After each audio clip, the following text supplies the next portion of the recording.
Hey, just kidding. R.O.B.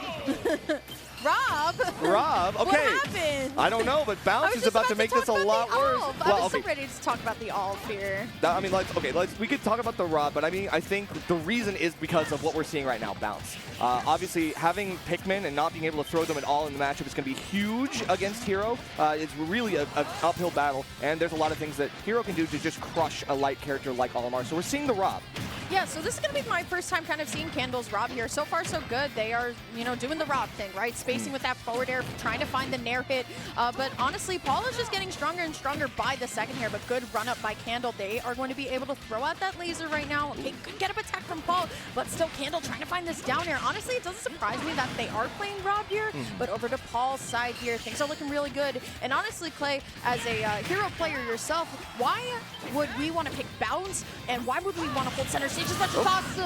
Why wouldn't we tech there? How about you answer that? Why wouldn't we tech there? Honestly, you got to be expecting some of those options, but again, it's also the timing aspect. Well, R.O.B. being able to have a fast move in the forward air and also delayed moves like nair can make it really hard for you to get the tech timing on that stage spike that you can expect. It's just a matter of when it's going to happen, Absolutely. Still, though, at this point, it is just going to be the neutral wars, as I call it. And honestly, Pokemon Stadium 2 kind of being that zoner's paradise, right? You have tons of room to just sit back, relax, even have a platform to hang out under. Paul, though, going to get kind of psyched up, trying to get something started, Nerf, but it's not looking too hot right now as Candle, they are the ones dominating the neutral. Yeah, definitely, and starting to get some of these edge guards as well. There is a delay on the charge up of the swoosh-ka-swoosh, so we do have a delay to avoid that side B, and we finally get the extended side B of the Zapple coming in. Very nice, an extremely good spacing tool that BeastModePaul is going to be able to do, and now with Acceleratle, run away as well. So we want to get away from Candle as soon as they come off the Angel platform, and now we try to go back into the fray, but look at this. Great defense here. Go to the ledge, we're going the reverse bear. Okay, very interesting stuff. You know what, it works, so I can't knock it, right? But still, I mean, going back to your point about Zapple, I love the way that Paul uses it from the ledge specifically as a spacing technique here. Fortunately, Candle going for the gyro toss when Paul landed right in front of them. So here we go, Paul going to have a little bit of rage to work with. Not going to be enough here, but my goodness, Paul has evened it right back up.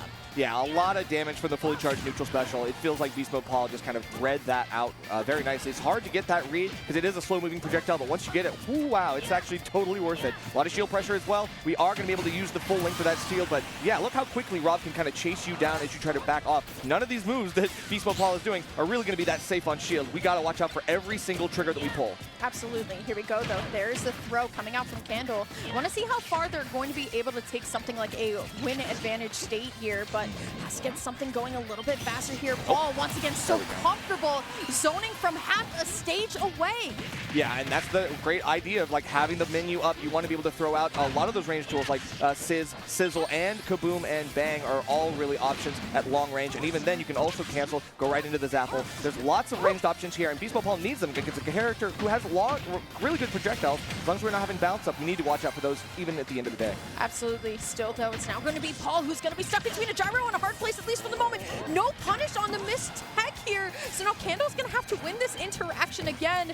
Paul now very comfortable, very far away here. The landing up air doesn't connect from Candle. So now with Paul still having a ton of bar left to work with, and now Candle has to figure out how to close the gap. It's just so difficult for them. Especially now that there's a bounce up on deck as well. You got to go in and scrap with Hero, which is tough for a character like R.O.B. who doesn't really like dealing with the close range scraps with swordies. Even though Hero does have a lot of start up on some of his moves, it doesn't matter when you fade away like that and you see Candle overextend, try to get too far into BeastModePaul's space, and a retreating fair is exactly what he needs to close that. Yeah, absolutely. Good stuff from Paul. That's the thing. I mean, I was talking about Paul yesterday on side stream with TK. The first time I really got to be watching BeastModePaul was in person at Gateway last year. Cool. And they have he's only really like improved over the past year, and like such a dominant player now. I feel like we never see the Sephiroth anymore. It's just straight up Hero. When was the last time you used Sephiroth? Oh no! You made a face. That's why I was like. There's the pop off in the crowd. Someone screaming their lungs out. I mean, hey, that's just kind of the energy that we bring to Riptide. You can already see there's a huge crowd of people watching this one. Candle obviously has a lot of supporters out there, and BeastModePaul as well. Going up game one is good, but Candle, they got to figure out like, is the R.O.B. Are we going to stick with the R.O.B? Are we going to go with the Olimar? Well, it is going to be Rob. Rob for now. I've always liked to say, though, that I like to try my secondary or my second choice in game number 2 or game number 1 just because it is a best of 5. But this is exactly how it started out the last time, right? Like, Candle was able to find all of their combos that they really wanted to, but there were some key moments that Candle missed, right? Like, we saw that missed roll-in tech, and it was like, oh, man, like, what could have came from that one stock? Yeah, that is true. I really do feel like maybe it's just the All-Mr matchup is just so abysmal. It has to be that. Like, there's no other explanation because right now we're seeing a character that we honestly don't see too much, but I mean, I feel like for people who see Candle at locals, they know that they play Rob to a certain degree, and we're already seeing a really good contesting of BeastModePaul, who is on his name, and the gyro catch, and then we don't have anything because, look, it's Hero. Oops, if you will. Maybe not our favorite choice here, but here comes Candle. Fighting out of the corner, honestly, they found the first stock, and now they're keeping going here, but there's the snooze, unfortunately, the wrong way. So we have to take a different punish route here, which is just the grab. Definitely not what Paul wants to see right now, but the advantage state just never ends. Right. Candle played that really well because, honestly, like, they knew that you can, like, kind of drift in while you're asleep, and, of course, mashing while you're in the air helps you get out faster, but they still came out unscathed from that interaction, so it's a really good way to get out of snooze, and you got to watch out, stay aerial so that even if it does hit you, you can get out faster. Yeah, absolutely. But now Candle laying on a perfect edge guard right now. Paul going to be able to get back to stage and find the bounce, so he's going to definitely be a little bit more comfortable here. But the thing is, when you're in Accelerado, Rob's a little bit slower on the ground, so Candle has to find themselves in a precarious situation as the Accelerado jump up air is actually going to take that stock. Really an underutilized move for Hero for good reason. It's not that great. It's really hard to hit, and the hitbox is really wonky. But even then, when you're accelerating and you're able to catch a high up character like Rob, who loves being in that top blast zone, I mean, it feels like really good, and it's DI mix-up too, so. Okay, jab, jab, jab. Nothing that more tried and true than that here, but still Candle gonna be able to find themselves out of the corner. But once again, BeastModePaul holding this center until it's just time to go, and it's just been working out really well. Hero Nair is such a pain, but Accelerado has gotten Paul 2 stocks at this point. Yeah, these high recoveries that Rob players love to go for are really getting stuffed out by BeastModePaul's ability to get up there and challenge. But it is also, the fact of the matter is, like, having Accelerado in this really high uptime is good, and you're able to kind of, like, constantly go back down to stage, get another buff. We saw him heal in the middle while he's seeing Candle kind of up in the blast zone, untouchable, goes back down, says, fine, you stay up there, I'm going to get a quick heal, and then I'm right back in it. Oh, the fake out with the kaboom all the way. I like that coming out from Paul here. Now it's up to Candle to make it back, going for the drop combo into the forward air, unable to find anything, but Candle coming back, finding themselves a Nair here. So now it's up to Paul. How do we get this final stock? And when you go for such a high committal option like that up smash, we're going to be able to find back air. I would love to see just one game of the Alf. I'm begging, actually. One game, You might need to, because honestly, you got to give it the old try.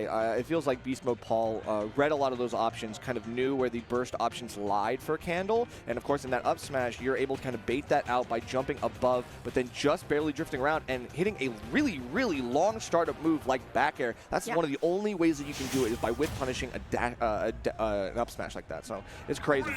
Gonna be getting what I want here, at least once, right? Like, this is the main. You should be trying with the main. We're gonna figure it out as we go, right? Bounce obviously is what we are looking for here, but this is the character that truly impresses me about Candle. Their damage output, the combos, it just looks so cool and polished from Candle. So let's see how this is gonna go. So far, so even, but we'll figure it out. I mean, we can already see that Zapple does a really good job of zoning out the Pikmin, but when it comes to the neutral here, I love the way that Candle is still boxing. Yeah, definitely. And looking for some edge guards as well. BeastModePaul is doing the right things. Of once the Pikmin actually do stick on him, he is nairing in the air, which is a full sweeping move to catch any of the positions that the Pikmin can stick on you. And you got to be careful. It's a coverage move that really helps. It's also a fast tool, so something that's really helpful. But right now, getting off the stage is the main it's the main goal here. You just got to figure out how to use something. It's a quick whoosh, and a second whoosh. This is a good mix-up.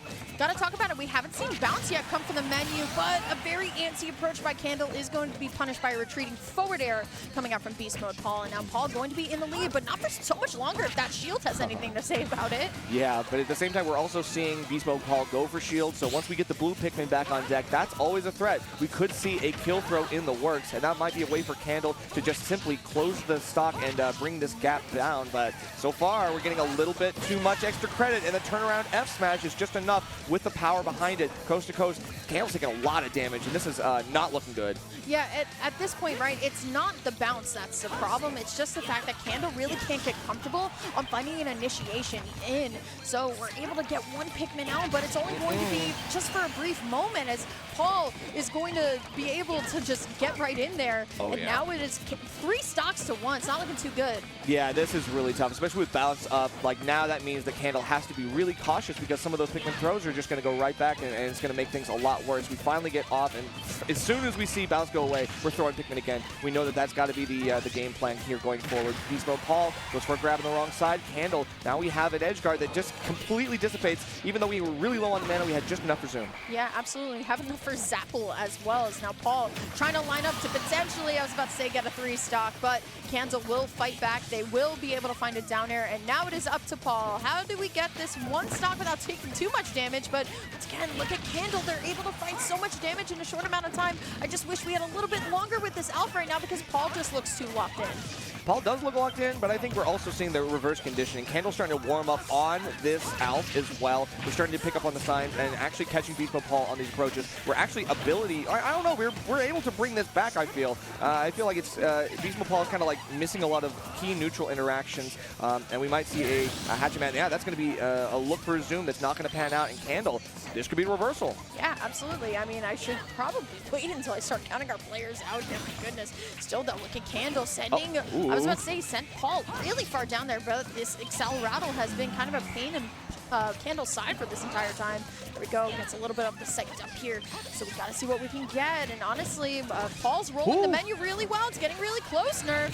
Yeah, we get the Kaboom, but the Pikmin are actually body blocking the Kaboom and causing it to trigger early, which is really key here because that's a death knell for Candle should they get hit by it. That's also going to do it, looks like, yeah, BeastModePaul is going to be able to close that one out with a 3-0.